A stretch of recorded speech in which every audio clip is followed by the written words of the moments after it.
doon wax moo ci gën a am solo muy juge Dème parce que juge Dème lu ko dal dafa metti nekkoon na ci justice jàppoon na ni moo gën a muus ñëpp te bu démissionné Sénégalais yi dinañ ko déglu dinañ ko topp waaye lu ko mujj a dal mooy ki nga xam ni tey kenn topp ko mu jannexe waaw moo tax dinaa ñëw ci lii ñooñu ñëpp ay politiciens la mu jannaxe du tiire lépp luy yëngatu mu ni naa ci jafandu beneen bi mooy dañu ni collectif bi réew mi ci la bokk réew mi néewu ci ndaxte ñun la Ceeswaay yi jox ci communes yi depuis 2002 ñoo ko yor et nous sommes comptables benn militant bu jógee fële bokk ci collectif kooku ça ne peut pas engager le parti dama bëgg mu leer nañ bu ñu dee wax ni meeru Thiès yi walla meeru réew mi ñoo nekk Thiès di saax-saaxi suuf bi ñàkk xam-xam weesuwul loolu walla iñaan dab la parce que xam nañu ni bépp ville commission moom moo am compétence ci suuf te commission boobu décret moo ko tëral fii ci Thiès commission bi fi am c'est vrai que ñeenti maire la mais benn maire bi moo koy présider muy maire de la ville ak les services déconcentrés plus l'administration te li nga xam ni moo fi jot a am bañ fi nekkee ba léegi mooy tey gisuñu benn lotissement bu fi am amul lotissement man ci dévolution bi lotissement bu ñu ma joxoon 47 hectares dinaa ko def lotissement mu am blocage mais mun naa ni population yi ñoo ko lotir seen bopp dama koy wax l'honorable député Hélène Tine moo jiite woon le collectif des propriétaires de champs de Thiappong ñoom ñoo ñëw nañu ñoom daal soxla nañu seeni terrain nañ leen jàppale ñoo piloté dossier bi bañ jot seen terrain kon saax-saaxi suuf amu fi li nga xam ni moo fi jot a amandi mooy ay quelques opérations de désaffectation mais dañoo seetlu ci quartier yi nu ñu bindoo mu jégg dayoo da ngay ñëw ci quartier gis benn kër tëb ñetti kër kenn dëkku fa ay ñax sax fa dépôt d'ordure nga demaat amaat ñetti kër lef ni mais population yi du ñu bind chaque instant ñu ñuy solliciter ñëw leen tonni mbalit ñëw leen désherber mais te yow mi nga xam ni yow la ñu jox këyit kër gi ci këyit bi nga yor dañ cee bind que ni ñaari at soo defarul sa kër comme dañ laa may administration bi mën na koo jël joxaat ko keneen sans pour autant mu yëgal la ko mais tey amul benn terrain bi nga xam ni ci biir Thiès bi nga xam ni nee nañu jël nañ ko amul fukk at ak juróom wala plus am na am te kenn defu ci dara mais encore ñun ñi nga xam ne ñooy maire yi communes yi même bu ñu bokkul ci commission bu ñu gisee ay population yu néew doole ñëw signaler ñu ko dañ ciy taxaw ba ñooñu jotaat seeni parcelle te def nañ ko te lu may wax ni l'honorable député Hélène Tine mën na ma seede parce que joytu ñëw woote na wax ni cas yi ay cas sociaux lañu ñu taxaw ci ba ñooñu jotaat seeni parcelle kon ñi nga xam ne ñooy wax Thiès nag moom politique rek la ñuy def mais ci wàllu suuf moom kenn mënuñu fee waxal ni saax-saaxi suuf moo fi am te lu mu ci gën a metti mooy ñooñu ñëpp di wax bu ñu demoon suñu mairie yi suñu leen génnee seen photocopie yu ñu jox da ngeen di yéemu. politique aussi ba dem di jël deru ay góor jël waa Thiès boobu depuis 2009 ñu jël rajo yi yàq seen der est-ce que loolu da ngeen koy bàyyi nii rek. non loolu laa wax loolu mënuñu koo bàyyee noonu nos avocats seront saisis et que affaire bi mënuñu ko bàyyi noonu parce que lu fi amoon 2009 ba 2014 nekk ci rajo yi du yàq der ci ñi nga xam ñu fi neewoon maire loolu ñun duñ ko seetaan parce que aussi Thiès kenn gënuñu koo bëgg tey lu fi am 2002 ba 2020 ci transformation qualitative bi fi am réew mi et son leader président Idrissa Seck ñoo ko fi indi loolu moo tax saa bu ñu demee élection ñu defal bagage gars yi te dinañu continuer defal bagage gars yi parce que mënuñu xam nañu ni nu carte yi tëddee xam nañu population bi du réseaux sociaux yi du commune du ci ay communication si lay ngay amee base da ngay def lu leer lu ni fàng nit yi gis ko naw la ci jàpp la te loolu moom la réew mi def moo waral suñu daje bi tey pour leeral parce que yàgg nañoo noppi yàgg nañoo dégg ay nit duñu attaqué mais bu ñu gisee ni collectif am na te de surcroît ki nga xam ni nekkoon na ci justice te ñu gis lu mu doon def ak politiciens yi politicien bi responsable politique bi musoon am jafe-jafe juge dem moo taxaw nekkoon du la juger tey bu lëngoog ay politiciens bëgg ne dañuy jox ay leçons de morale mais dañuy mel ni àdduna day tukki xam na lu ko dal na nangu parce que Thiès nekk fi leader yombul peut-être que mun na xaar fii ak fukk at mais moom jamono yi ñuy toll nekk fi leader du da ngay jafandu ci ay collectif pour nga doon leader politique ne wuti base moo am solo. mais il a fallu mu attaquer yéen maire yi ak maire de la ville te ñëpp ngeen jóg di tontu. mais tout à fait parce que l'accusation est grave parce que ki nga xam ni mooy accusé balaa ngay tontu da ngay xam kan moo lay accusé mënoon nañu d'accord ay personnes duñu attaqué loolu dañu xam ni peut-être que ñii xamuñu mais bu fekkee ni collectif dañ ko teg ki ko jiite nekk ki nga xam ni war na xam yoon di wax kàcc yu mel nii dañoo war a jóg nag leeral askan gi nan la demee ah non ñu ngi koy xaar je crois que moom ci boppam lu koy xaar moo ëpp moom balaa muy saisir Cour suprême xëy na dina tal boppam parce que dëkk bi nag dafa am yoon du caaginu nag da ngay def politique rek lu la neex nga wax askan bi parce que nag on est dans un état organisé kenn mënul jóg du saax-saax maire dans une ville mënul jël terrain yi du ko saax-saaxe mënul nekk c'est une commission. mais moom lan moo koy xaar actuellement.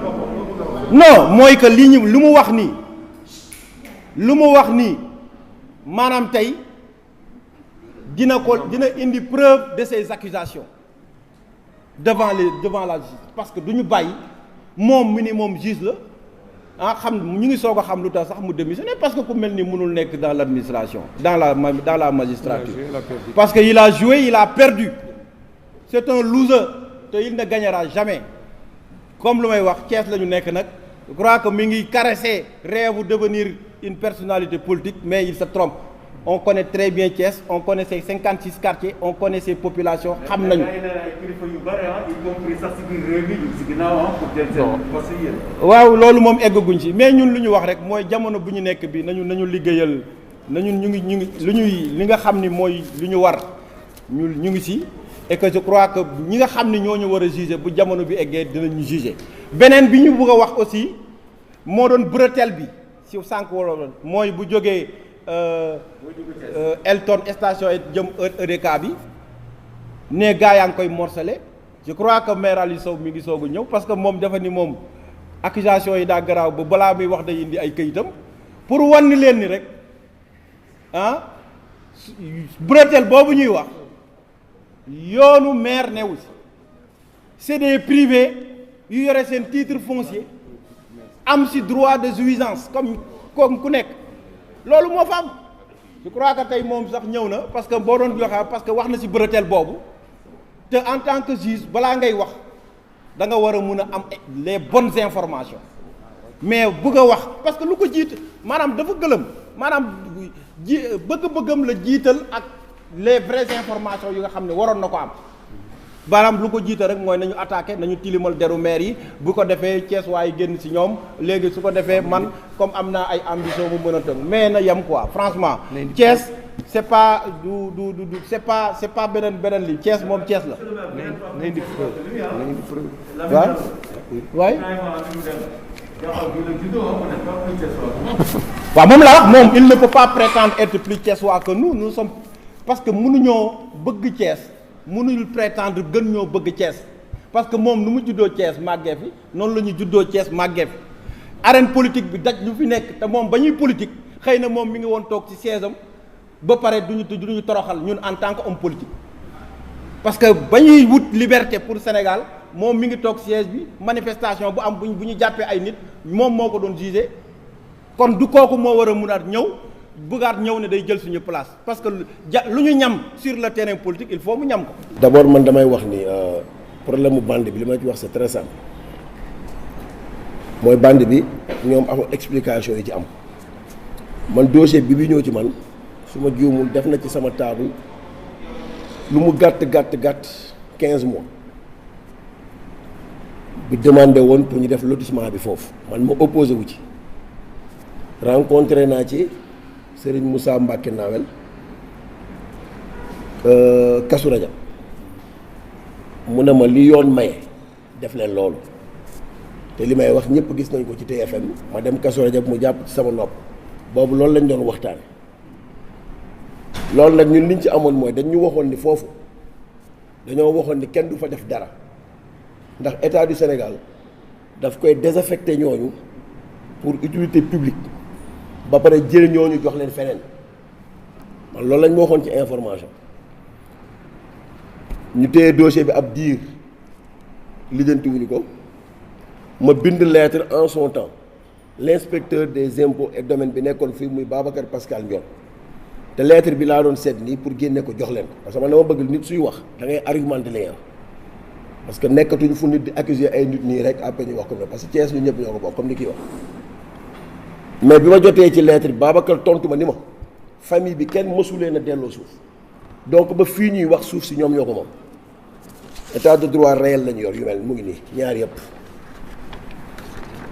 kii mooy état de droit réel xam nga ñeneen sax ay titres fonciers ça c'est des droits inattaquables et inaliénables comme suuf delloowuñu leen ko ba pare état du Sénégal jox fa keneen suuf ñoom ñu ni bëggatuñ demee feneen foofu lañ bëgg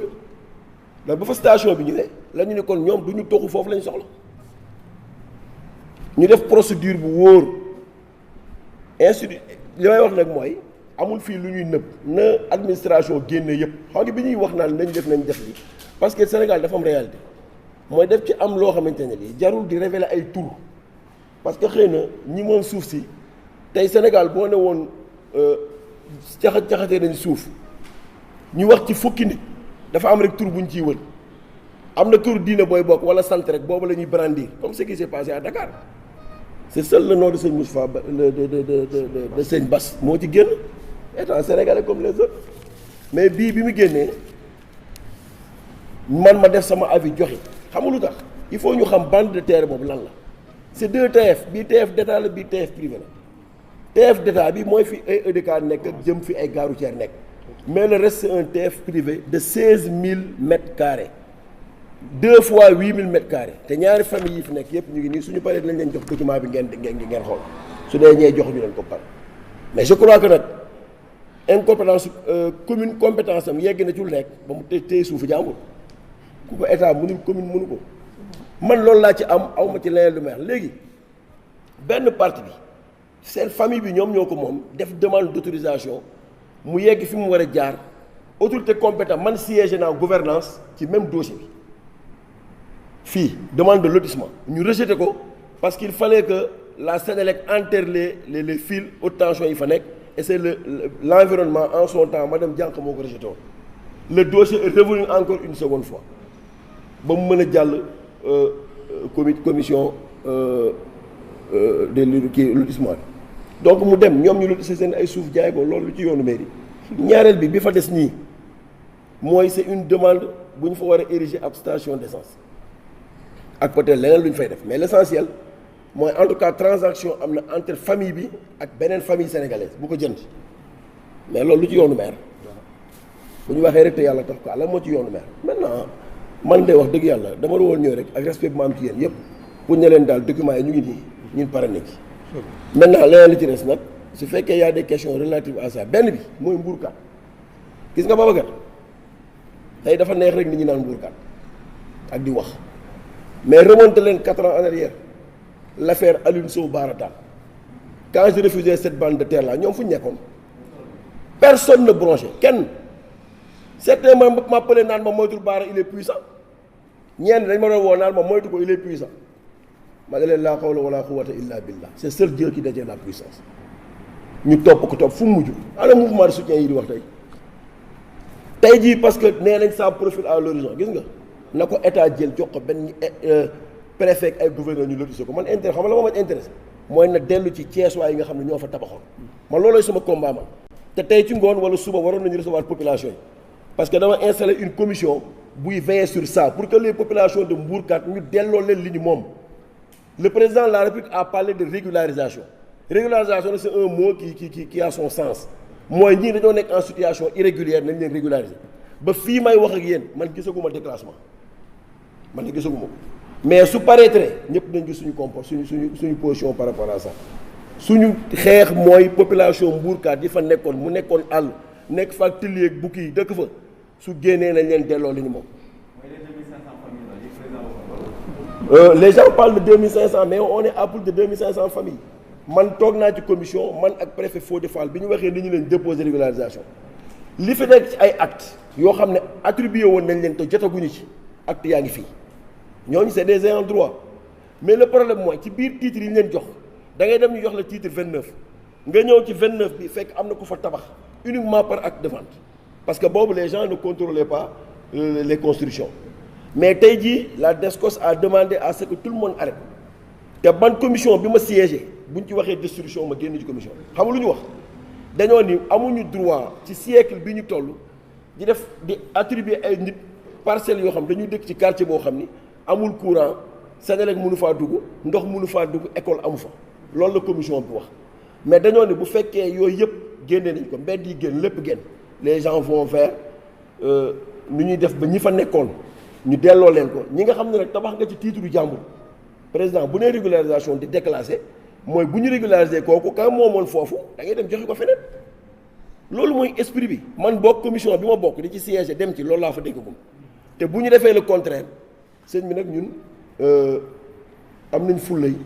suñu gisee loo xam ne xamuñu ko ñu def leneen ce qu'il y a à surveiller nag mooy nous sommes là yéen a ngi fi mooy déclassement la ñu wax suñ ko déclassé ba ñu xam assiette bi lan la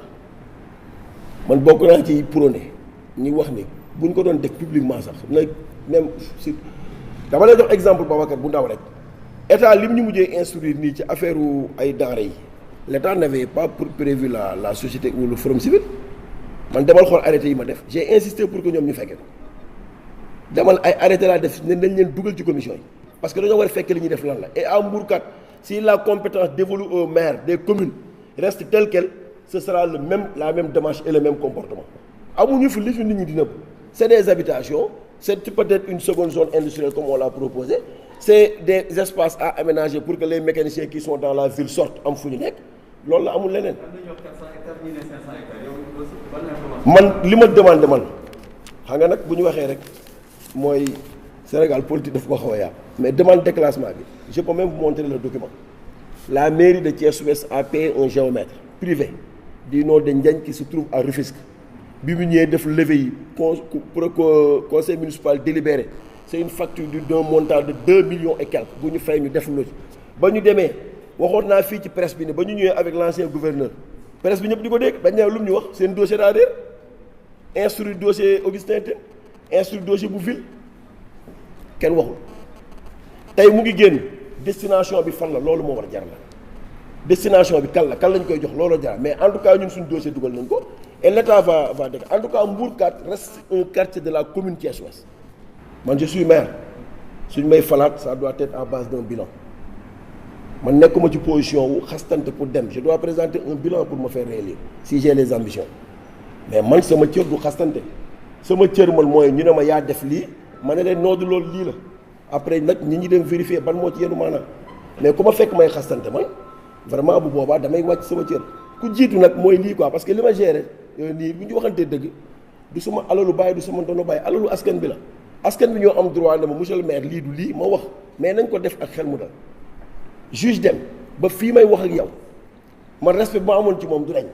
parce que am na gis-gis bu ma am ci moom mais bu fekkee ni il a des ambitions politiques boo wàccee rek da ngay dugg ci beneen sillage boo xam ni